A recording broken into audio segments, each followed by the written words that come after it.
Hi guys, so this is just a follow-up to the turmeric video that I made a while ago. I know somebody was asking me about it. So I was taking turmeric every other day with either apple cider vinegar or manuka honey. And it was because I wanted to reduce the inflammation. I'm trying to clean out my gut and I want to get my body back in order. So I did that for 2, 3 months and then I broke it down to 3 days a week. No, once every 3 days or once every 4 days. Just because I think you're supposed to do everything in moderation. But I did lose 7 pounds without doing any exercise, without changing my diet, just taking the turmeric. My intestinal system, like my colon and everything, became more regular. I don't really want to get into details because some people don't like to hear that. But I went from going once a day to like a little bit to now I go after every meal. So I think it's very important because you need to make sure that your body's working properly. Um, what else? That's really important that your intestines and everything is working in your favor. I also did a little bit of cilantro extract. I bought that, but I don't do it often. I do it like once a week, just to get the green in there. Oregano oil, maybe once a week. Um, but the turmeric really, I think, made a big difference. I'm trying to get my mom to take it because she's been having seizures and stuff. Um, and I feel that it'll help with the inflammation of her brain or the inflammation of her gut. I mean, she's also overweight. So I think it's really important to to clean yourself, but not everybody can handle turmeric. So like that's what I was saying. Like, yeah, I'm into all this holistic healing, but I understand that each person, depending on the region of the world that you're from, what your ancestors were like, not everybody can handle the same spices, you know, roots, food. Like there's different ways to cleanse yourself, teas, but it all you have to know yourself in order to know what's going to work for you and what isn't. I know whenever I did get sick, and I was weaning myself off of antibiotics, I would chew raw garlic and then take a spoonful of manuka honey, which I have to buy more of, a lot of cayenne pepper, and a lot of turmeric, and then swallow that, and then take sinus blaster, and that's it. I never had bronchitis again. There was only one time that I had to get antibiotics, and it was when I was in Vietnam, and that's because I was in another country, and I also got a stomach virus. So now I'm going to Puerto Rico. If everything works out. I wonder what it's like to get medicine over there. But yeah, so when I get there, I'm definitely going to buy garlic and honey, and I'm going to bring the cayenne because I have a little one, and I'm going to put some turmeric in it in a little bottle. I'm also making my own deodorant, and it's been really, really good.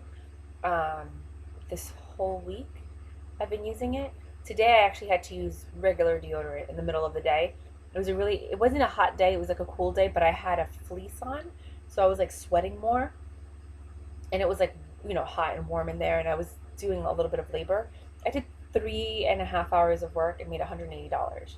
And I think it's really important that I'm sharing that right now, just quickly, through TaskRabbit. So if you have a TaskRabbit in your city, I was mounting. It was furniture assembly and mounting, and I charge about $60 an hour. So you take home 42, and then they gave me tips too. So if you guys want to make some extra money and there's a TaskRabbit in your neighborhood and you know how to assemble IKEA furniture, go for it. If you don't know how to mount things, I learned everything on YouTube. Like I just watched like 8 hours a day of YouTube videos for 3 days. I like really just immerse myself in things, which is how I learned about the turmeric. And now I'm juicing ginger. I have the Breville juice fountain, and I use that to juice fresh ginger. I happen to live in an Asian area in Flushing, so it's like a lot of Koreans and Chinese.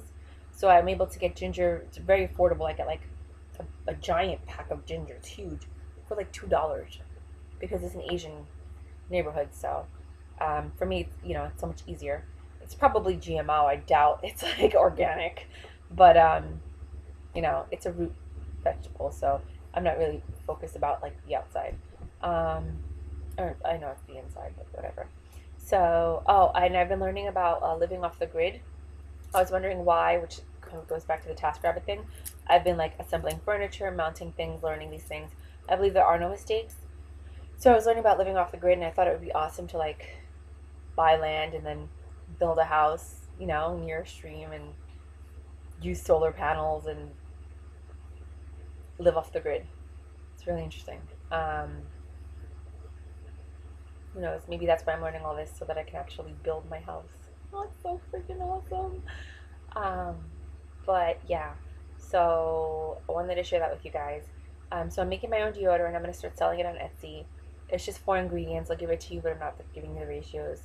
It's bentonite clay, baking powder, essential oils, definitely tea tree, and anything that you like the scent of. And that's if you want it unscented, you know, like if you just want natural. If you want it scented, I use those African oils that they sell on the street that have like different scents. And that way, when I sweat, that's what you smell. So you can get one that smells like the perfume you like, or you can get one that um, smells like something that you enjoy. However, I have to do a little bit more research on that because you have glands underneath your arm and they absorb things, and you don't want to mess with those glands because that's what causes cancer, and that's where you excrete a lot of your toxins. So you want to make sure that you sweat, and you want to make sure that you're not putting anything under there that it's going to absorb. Like that's why I stopped using deodorant, because it has parabens, which cause cancer, and it has aluminum, which causes Alzheimer's. And I love my mind so much that I wouldn't do anything to harm it. Um, so I decided I was going to start making my own deodorant. And plus, you know, like lately I've been having to use the deodorant multiple times a day, and I don't like that. So at least with mine, I only had to use it twice. Like if I had had deodorant today of mine, then I would have been able to use that and I would have been fine. But I didn't, so I use the deodorant that I have in my car as a backup. I also have one in my tool bag.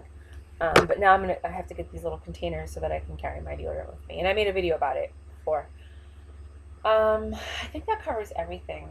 So I'm really into this holistic, natural, homeopathic thing, and I'm starting to, you know, come up with my own products, and I'm gonna see if I can like get things in bulk and then see if I can offer them to you guys, because I'm really concerned with where I'm getting my products. Like with the bentonite clay, I think it's important to buy the bricks of clay. Sorry, sorry. I just made a review about the Arby's pork belly sandwich. God, it was so good. It's amazing. It's so good. But I had a soda with it, like seltzer water, but whatever. So then you can take that bentonite clay and actually grind it yourself, and I think that's important. So I want to find out what's in baking powder, and I want to find the source of that, and then I want to grind it myself. I don't want to buy things that are already ground because you don't know if they're adding fillers or if there's anything in there. The essential oils I'll have to buy because I don't know how to make them, and I've tried and I just don't do very well at it. And the scents I need to do more research on, because I don't want there to be more chemicals in the scents than there are, in anything else. I have to find a way to get natural scented oils, I guess, that I could put in the deodorant. That's actually a better idea. So I'll figure it out. But thank you for watching. Thank you for following. It's always great to, build a long-term relationship with you. Please leave a comment if you want. But I just wanted to give that feedback on the turmeric, as well as some other new things that I'm doing. And they have edible bentonite clay, and I think I'm going to start that later. And supposedly that cleans out your blood, that cleans out your digestive tract. It cleans everything out. I'm a little concerned about that because they see the particles are small enough to enter your blood system, and then as it goes through your veins, it like pulls stuff out. That just doesn't seem right to me. So I think I might try it like once or twice. I wouldn't do it on a consistent basis. I don't know if you saw my video on the oxygen therapy. That was interesting, but I didn't stick with it because it just didn't feel right. And then there's something else I wanted to mention to you guys that I was going to do. Oh, the essential oils in the water. So I've got these awesome essential oils from Thailand. I've been putting them in my water, 1 drop per pitcher. Huge pitcher, 1 drop. It's that potent. They're therapeutic grade. It's amazing. I love rose water. That's what I've been drinking for the last month. But I realize that it's too much for your kidneys, because it can't process the water because it has essential oils. So it's really good in the beginning for digestion, and to fix your tract, but it's too much if you do it on a consistent basis. Like all I was drinking was rose water. I wasn't even drinking regular water. I know. So I'm just letting you guys know if you do decide to do that with essential oils, 1 drop, therapeutic grade, in a pitcher of water. And I would probably do that once every 2 to 3 days. And then just slow down if you feel that your body's getting weird. My kidneys are very awake and aware, so as soon as anything happens, I feel it. If something's wrong, I feel it. Um, and yeah,